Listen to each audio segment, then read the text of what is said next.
Isang magandang araw sa ating lahat mga kabayan. Welcome and welcome back sa ating channel, The Opinionated Kabayan. Kamusta kayo? Sana ay nasa mabuti kayong kalagayan. Another day, another video opinion na naman tayo. Sa mga hindi pa nakasubscribe sa ating channel, ay mag-subscribe na kayo para lagi kayong updated sa ating mga video opinions here. Kinumpirma ni Pangulong Ferdinand R. Marcos Jr. na galing sa kanya ang kumakalat na text message na wag nang ituloy ang impeachment laban kay Vice President Sara Duterte.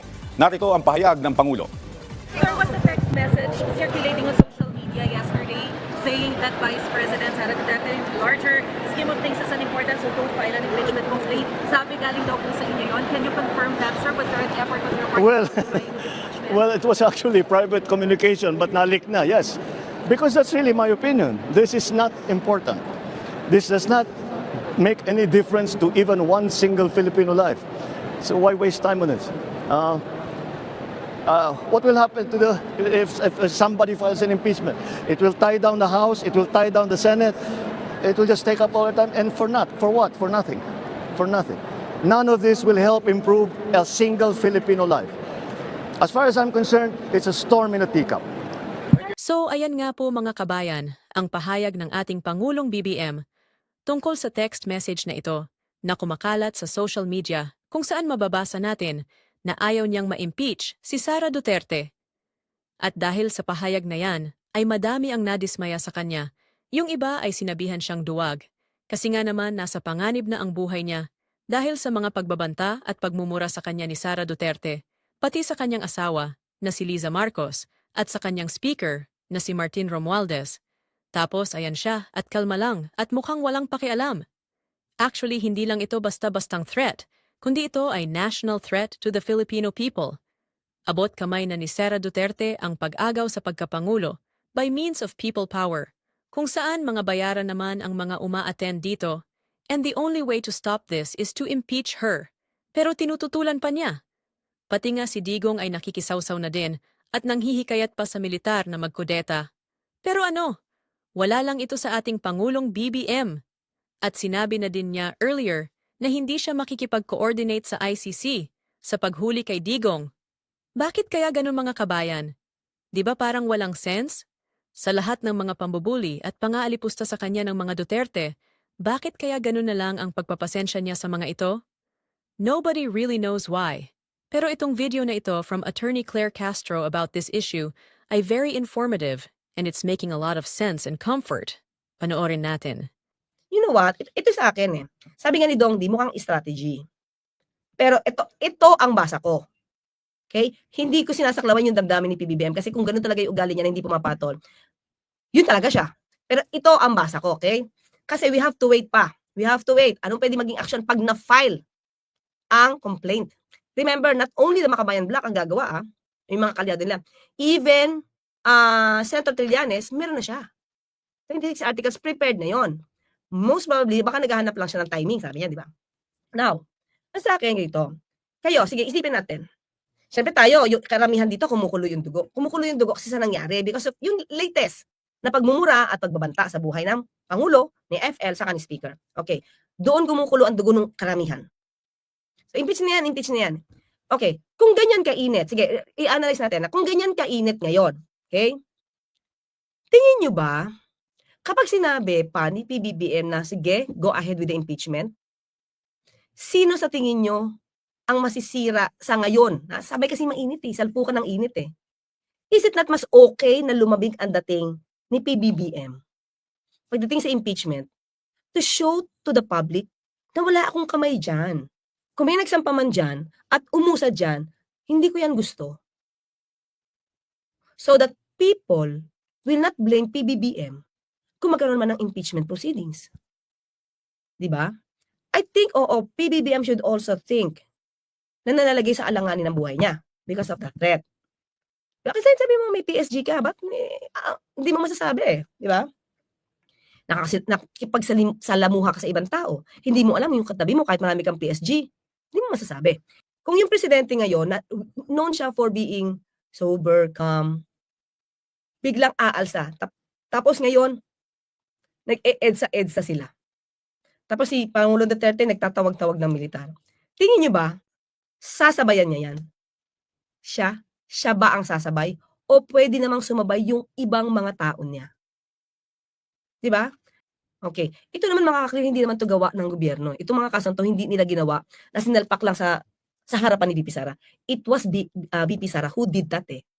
Pero kung sasabayan niya yung init at pagmumura ni VP Sara, tapos sasabayan niya rin ng init na go ahead, impeach her, siya talaga yung masisira sa mata ng mas nakakarami. Dahil ang palalabasin lalo nila VP Sara, pinopolitika siya, ina-underdog siya, binubuli siya, hinaharas siya.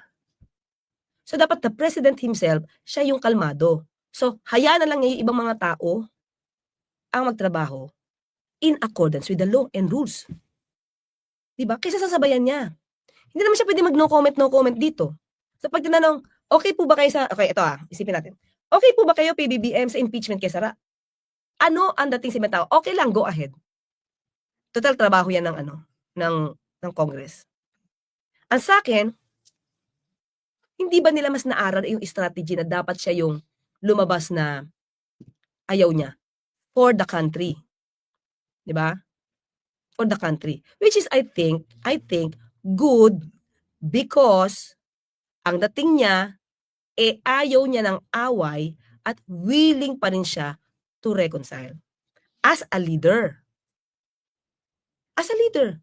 Kasi yun naman yung dati niyang pinangako, unity team. 'Di ba?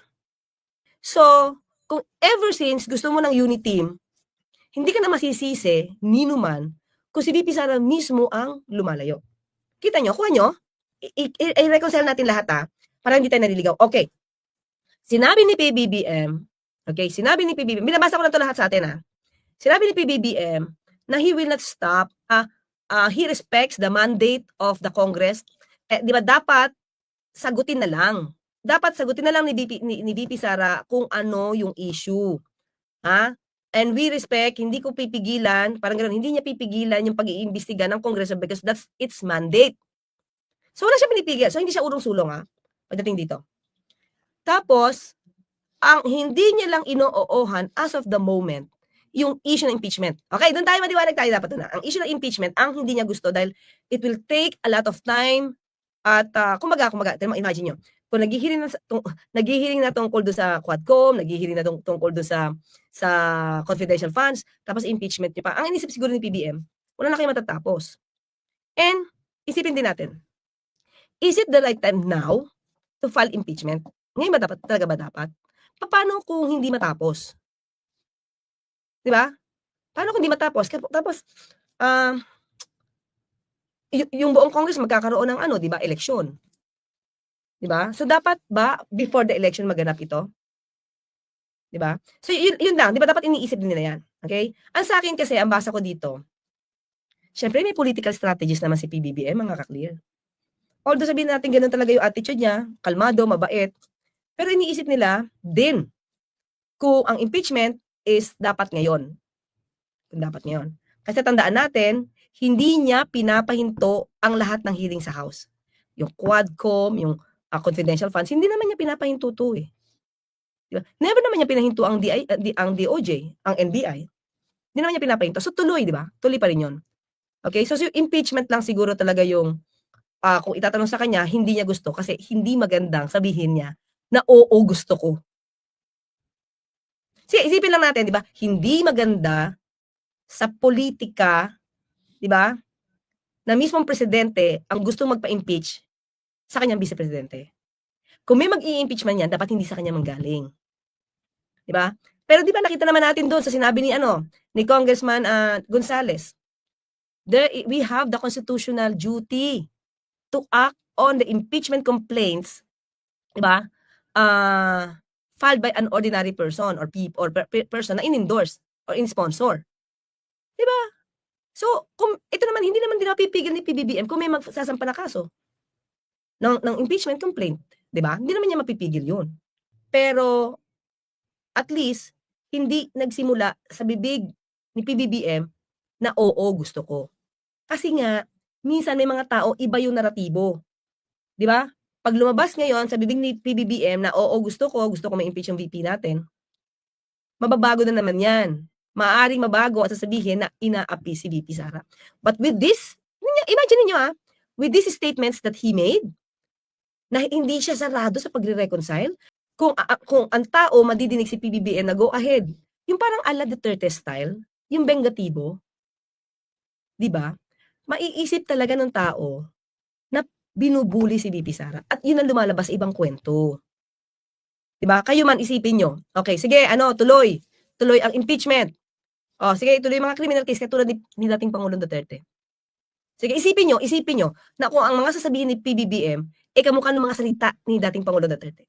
May kasamang mura, okay may kasamang mura, he will see to it na matatanggal ka sa posisyon through impeachment. I-analyze nyo lang. Dapat makulong ka, di ba? You should rot in jail, kamukha nung ginawa kay Senator Leila de Lima. What will other people think? Sige nga. Kaya I think this may be, so titingnan lang natin, sabi nga natin after 2 weeks, tignan natin ano nang damdamin. So dapat kasi may mag-file Dapat may mag-file na ng complaint, wag na puro bibig lang. May file na kayo. So let us see na lang, di ba? So, sabi nga nila, hindi natin malalaman ang totoong damdamin ni PBBM hanggat walang nagpa-file ng complaint. Paano yan?